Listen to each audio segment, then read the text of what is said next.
Pengertian evaluasi kurikulum. Kurikulum merupakan alat untuk mencapai tujuan-tujuan pendidikan. Mengevaluasi keberhasilan sebuah pendidikan berarti juga mengevaluasi kurikulumnya. Hal ini berarti evaluasi kurikulum merupakan bagian dari evaluasi pendidikan yang memusatkan perhatiannya pada program-program untuk peserta didik. Hasil evaluasi kurikulum bermanfaat bagi penentu kebijakan dalam menentukan keputusan untuk melakukan perbaikan ataupun perubahan kurikulum. Evaluasi merupakan bagian yang penting dalam proses pengembangan kurikulum, baik dalam pembuatan kurikulum baru, memperbaiki kurikulum yang ada, atau menyempurnakannya.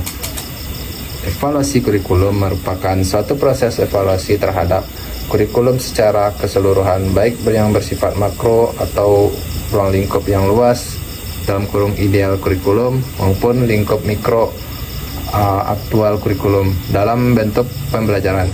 Evaluasi pelaksanaan kurikulum tidak hanya mengevaluasi hasil belajar peserta didik dan proses pembelajarannya, tetapi juga rancangan dan pelaksanaan kurikulum, kemampuan dan kemajuan siswa, sarana dan prasarana, serta sumber belajarnya. Hasil kurikulum dapat digunakan sebagai penentu kebijakan pendidikan pada tingkat pusat, daerah, dan sekolah untuk memperbaiki kekurangan yang ada dan meningkatkan hasil yang optimal. Baik, di sini saya akan menjelaskan materi tentang tujuan evaluasi kurikulum.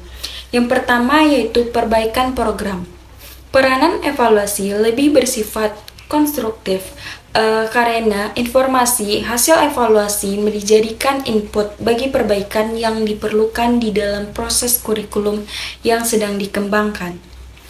Di sini evaluasi lebih merupakan kebutuhan yang datang di dalam sistem sendiri karena evaluasi dipandang sebagai faktor yang memungkinkan dicapainya hasil pengembangan optimal dan sistem yang bersangkutan. Yang kedua yaitu pertanggungjawaban kepada berbagai pihak.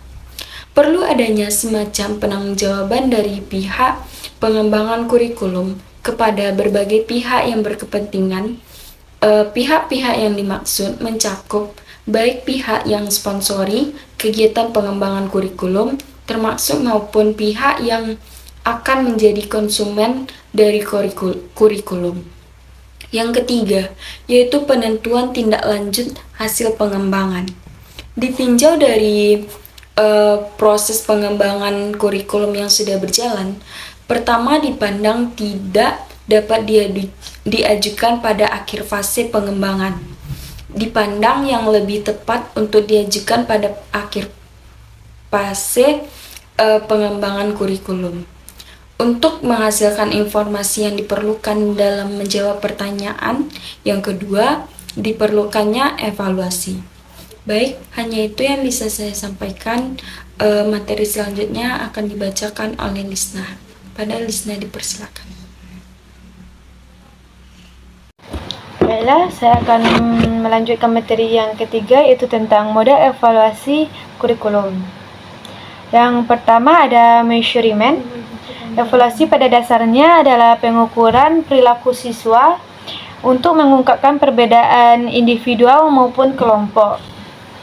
Yang kedua ada congruence. Evaluasi pada dasarnya merupakan pemeriksaan kesesuaian atau congruence antara tujuan pendidikan dan hasil belajar.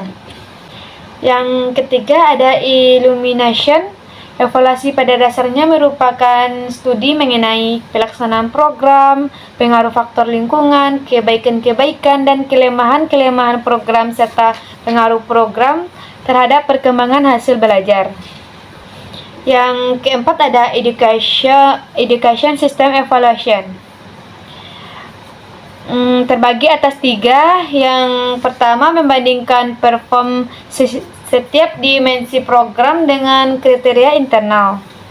Yang kedua ada tentang membandingkan perform program dengan menggunakan kriteria eksternal, yaitu perform program yang lain. Yang ketiga ada teknik evaluasi mencangkup tes, observasi, wawancara, angket, dan analisis dokumen.